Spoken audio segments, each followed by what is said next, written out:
ሞገስ እኮ ነው። ምን? ወይኔ ማለት ተበላው። አሁን አስወጣኝ። ፖሊስ አልጠራ። አሁን ከዚህ አስወጣኝ። አስወጣኝ ብያለሁ። አንተ ውሻ እየተበላሽ ክፉ ያሰብሽ ቃል ተጫወተብን ማለት እኮ ነው። ብዬ ሳልጮህ አሁኑኑ ክፈትልኝ። ክፈተው ብያለሁ። አንተ ውሻ ክፈተው፣ ክፈት ብያለሁ። አታሳብደኝ። ክፈተው። ወይኔ ማለት ክፈተው፣ እባክህ ክፈተው እያልኩ ነው። ብሩክ ሀገሩን ጥሎላችሁ እስኪሄድ ድረስ እስኪሳፈር እስኪበር ድረስ ትንሽ ብቻ ታገሽ። አንተ ውሻ ነህ። አንተ ውሻ አለቅህም። እሰራልሃለሁ፣ እሰራልሃለሁ። አንተ ውሻ አፍሽን አትስበች። ለምዶብሽ ከሆነ ድጋሚ እንዳይደግምሽ። ወይኔ በቃ ሰዓቱ አለፈ እኮ። ሰዓቱ እያለፈ እኮ ነው። አንተ ውሻ ክፈትልኝ፣ ክፈትልኝ ብያለሁ። አልፏል። 4 ሰዓት ነው በረሩ። አሁን ደግሞ ለ3 ሩብ ጉዳይ ነው። በሩን ክፈትልኝ ብያለሁ። ክፈትልኝ በሩን። ሞገስ እባክህ ክፈትልኝ። ወይኔ ቆይኔ እንደሆነች ነው የሚሳካልኝ። አየሽ፣ እኔ ሞገስ ያንቺን ክፋት በማፍረስ ነው የሚበቀልሽ። እንደዚህ ነው እኔ በቃ። አሁን በሩን ክፈትልኝ እያልኩ ነው። አዎ ክፈትልኝ። ጀግንነት ማለት እንደዚህ ነው። እኔ ለራሴ ቃል ገብቼ ነበር ምሳሌ እንደማትሞት ከሞተች ደግሞ በአንቺ ዘላለማዊ ሽንፈት እንደነበረ ለራሴ ነግሬው ነበር። አሁን ግን ተበቀልኩሽ፣ ሴራሽን አፈረስኩት። ምን ትሆኝ? ከዚህ በኋላ እንደሆነ አደርሽበት። ክፈትልኝ። እጮሃለሁ ሞገስ ክፈትልኝ። እኔ እንደዚህ ነኝ። እሺ ክፈትልኝ፣ ክፈትልኝ ያልኩ ነው። ክፈትልኝ።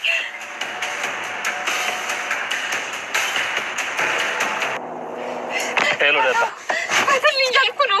እንኳን ደስ አለ ሞጌ። ብሩክ ሄደ አይደል? ወፍ የለም ስለ ሁሉንም አልፎ ቦርዲንግ ገብቷል።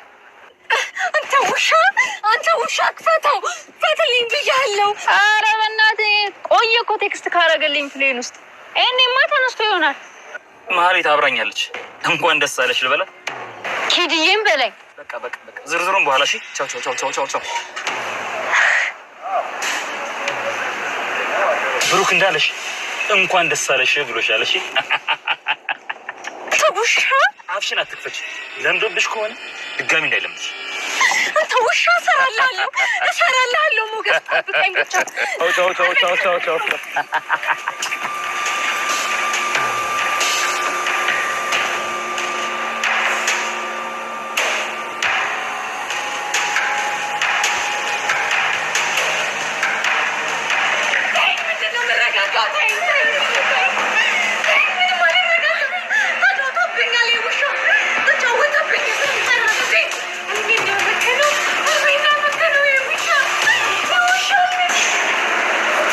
ዝና ሰማዩ ናፈቀኝ።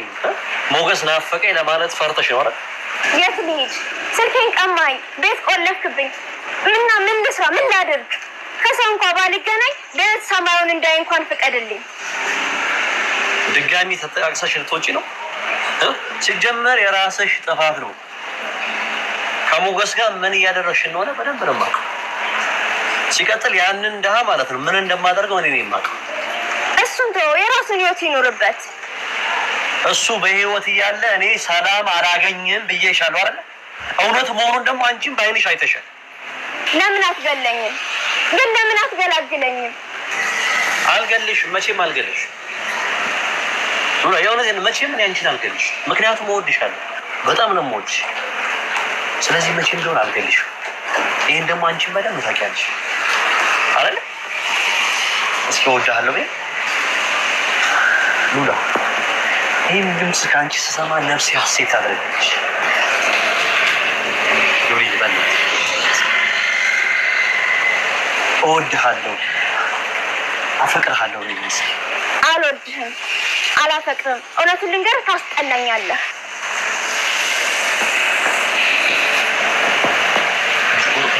ምንድን ነው ያልሽው? አዎ ታስጠላኛለህ፣ አልወድህም። አንተ አውሪ ነህ።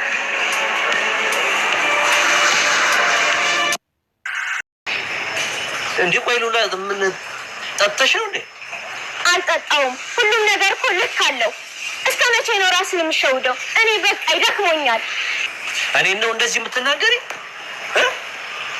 ወይ ዝና፣ ለስሙ ሚስት ነኝ፣ ለእኔ ግን አጋች። ካለምንም በደሌ የተሰጠህ ቅጣቴ ነህ። ሰማዩን እንኳን እንዳላይ ትከለክለኛለህ። ቆይ እኔ ያልገባኝ ነገር ምን መሞት ፈልገሽ ነው እንደዚህ የተናገርሽ? መሞት ከፈለኩ እኮ ቆየሁ። በደንብ ስሚ፣ ከኔ ውጪ ለመኖር ባሰብሽ ቁጥር ከፊትሽ የሚጠብቅሽ ሞት ነው።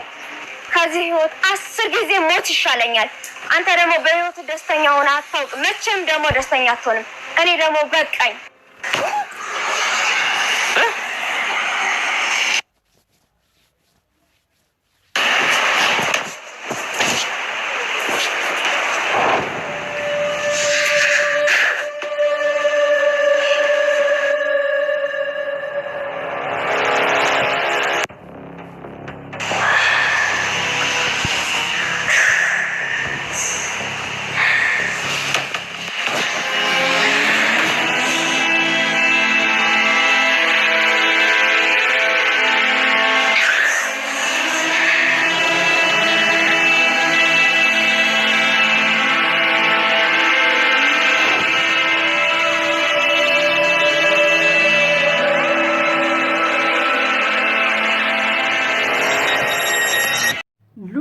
የቆረጠች ይመስላል።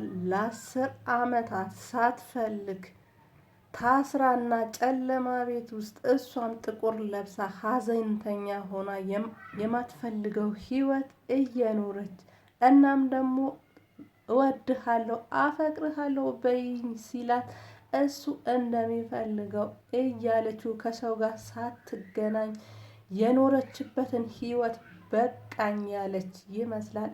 አልወድህም አላፈቅርህም እናም ደግሞ አልፈልግህም የህይወቴ ጨለማ ክፍል ነህ አንተ እና አልልም ታስጠላኛለህ ብላ ተናገረች ማለት ነው።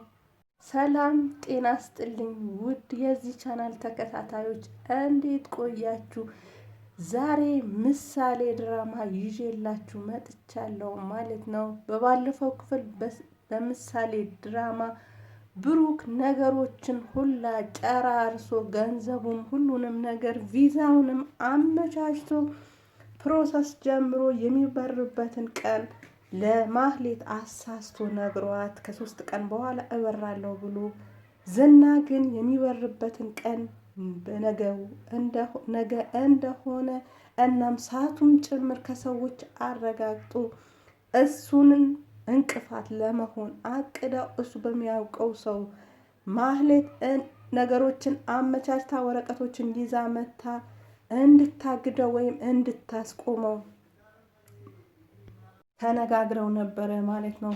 ብሩክም እንደዛ እንደከሰሰችውና የራቆት ቪዲዮ አንተ ነህ የለቀቅብኝ ወይም ደግሞ ብሩክ ነው የለቀቀብኝ ብላ ከሳው ነበርና በዛ ምክንያት ከኤርፖርት ታስሬ ምወጣ ይመስለኛል ሚሳካልኝ አይመስለኝም ብሎ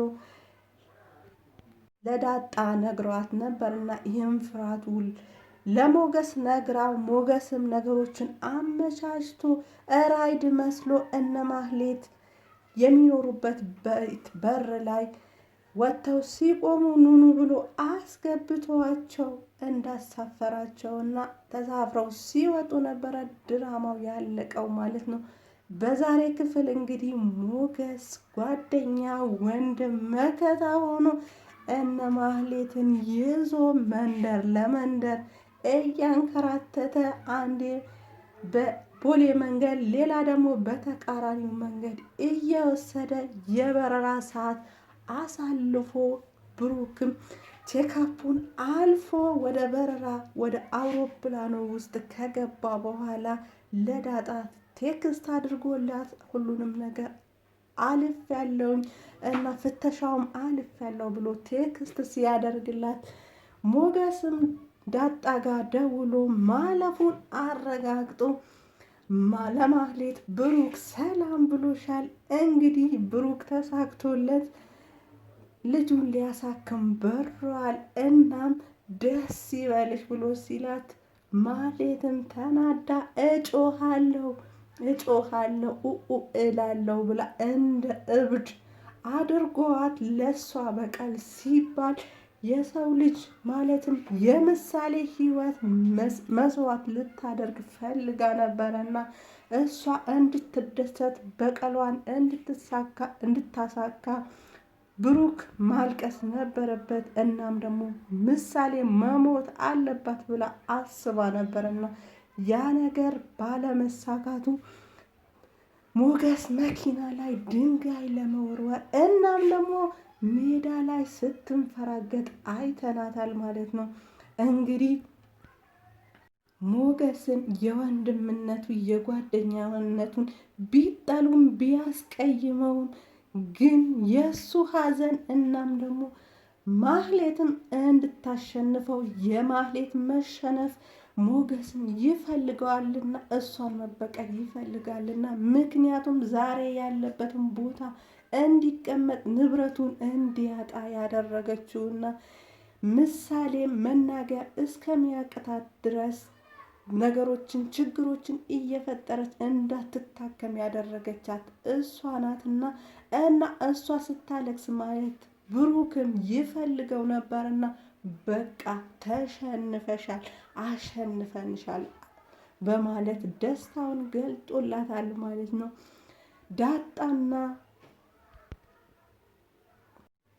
ዳጣና ቅድስት እነ ምሳሌና ብሩክ በረራው ስለተሳካላቸው እየጨፈሩና ደስታቸው ሲገልጹ አይተናል ማለት ነው። በጣም ደስ ብሏቸዋል። ይህን ቀን ለማየት እነሱም ብዙ ዋጋ ከፍለዋልና ቅድስት ራሷን መስዋዕት እስከ ማድረግ ድረስ ደርሳ ነበረና ለ6 ዓመት የሰራችበትን እናም ደግሞ እነ ማህሌት ሊገሏት እንኳን ብር ተቀብለው ወደ ሀገር ሂጂ ቢሏትም የተቀበለችውን ብር ለብሩክ ሰጥታ ለምሳሌ መታከሚያነት በጣም ብዙ መስዋዕት ከፍላለች እና በጣም ደስታቸው ሲገልጹ ነበረ ማለት ነው።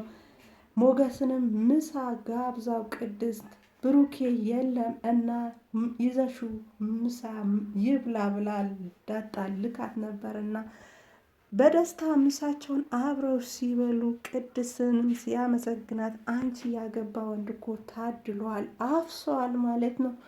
እናም ደግሞ ማንን ነው ምታገቢ ብሎ ሲላት እኔ ማገባው ሰው አለ ጓደኛ አለኝ ትለዋለች ማለት ነው። በቃ አስተዋውቂና ሲላት ቅድስት ታውቀዋለህ ብላ ካፏ አምልጧት ልታወራ ነበረ እና ዳጣ ብላ አስቆመቻት ማለት ነው።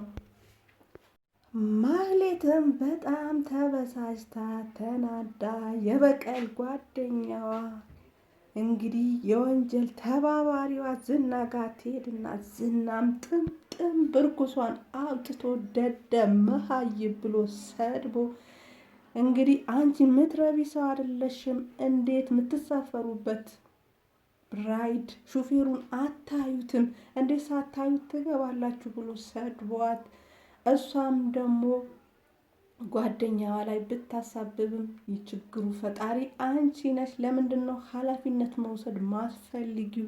ለምንድን ነው ሰው ላይ የምታሳብቢው አላት ማለት ነው።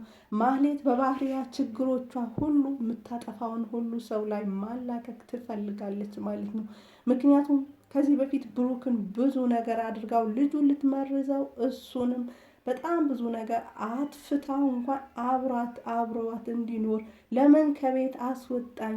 እኔን አስወጥቶ ቤቱን ሽጦ ለምንድን ነው ልጁን የሚያሳክመው ብላ ታስባለች እና ችግሯ ሰው ላይ ማላከክ የምትፈልግ ባህሪ ያላት ሰው ናት። ዝናም በጣም ተቆጥቷ ችግሬ በራሴ መንገድ እፈታለሁ፣ ሞገስም እኔ አስወግደዋለሁ ብሎ ወደ ቤቱ ይሄዳል ማለት ነው። ወደ ቤትም ሄዶ ሉላን ስልኳን ቀምቶ ቤት ዘግቶባት ከቤት እንዳትወጣ ወደ ውጭም እንዳታይ አድርጓት ነበረና እሷ ወደ ውጭ እያየች ነበረና ምን ትሰሪያለሽ? ሞገስን ነው ወይ ምታዩ? ሊመጣ አይችልም ብሎ ሲላት እሷም እንግዲህ ስልኬን ወሰድክብኝ፣ ከሰው ጋር እንዳልገናኝ፣ ከቤት እንዳልወጣ፣ ሰማዩም እንዳላይ ቤት ቆለፍክብኝና ምን ትፈልጋለህ ስትለው እሱም አው ይሄ ሁሉ ያደረኩት በራስሽ ችግር ነው፣ ስልክ ስሰጥሽ ከሞገስ ጋር ተደዋውለሽ ከቤትም ጠፍተሽ ነበርና በራስሽ ምክንያት ነው እንደዛ የተደረግሽው ብሎ ሲላት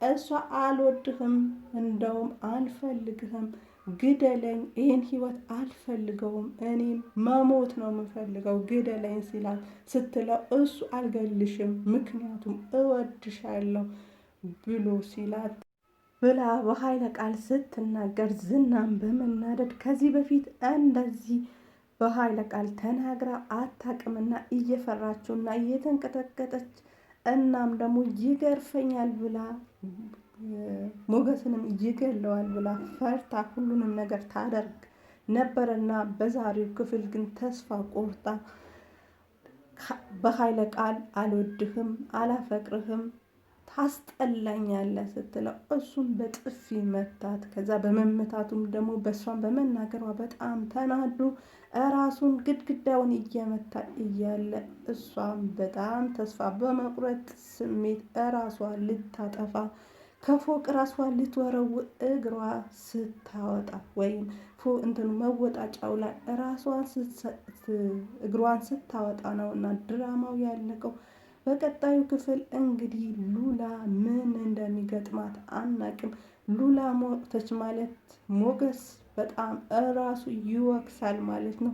ከብሩክም ጋር ያላቸው ግንኙነት እስከ መጨረሻው የሚያበቃለት ይመስላል።